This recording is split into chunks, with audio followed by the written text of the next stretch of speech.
Hi there. Welcome back to our next session on Java's Struts 2.0 framework.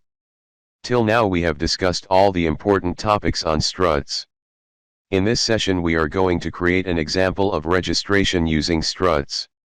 Let's begin our session. In this example, we are going to create a registration form using struts UI tags and store these information into the MySQL database. You may use other database also such as Oracle, DB2 etc. according to your requirement. In this example I have created a table in MySQL database.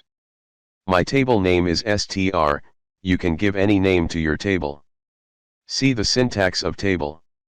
First of all, create a table in MySQL or any database. You will need map your database with your application using JDBC. Now let's see the steps to create the registration application.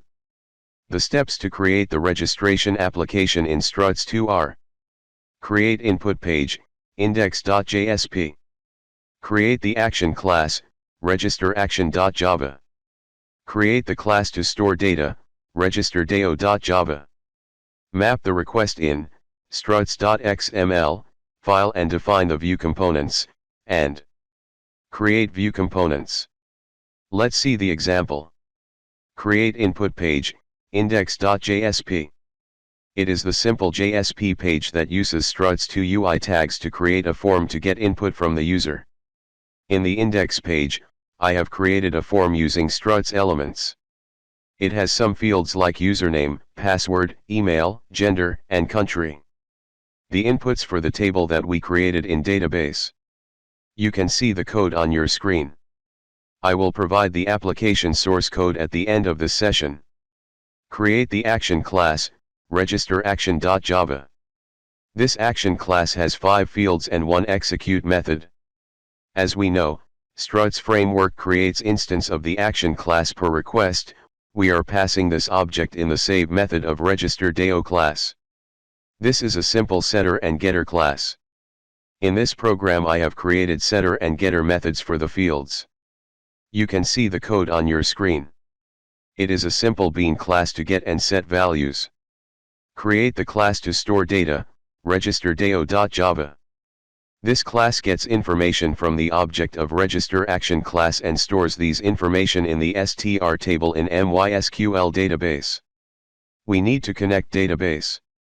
You have to pass your database name and user and password for the database. For MySQL there is no password, so I have left it blank. See the code carefully. It's very simple class.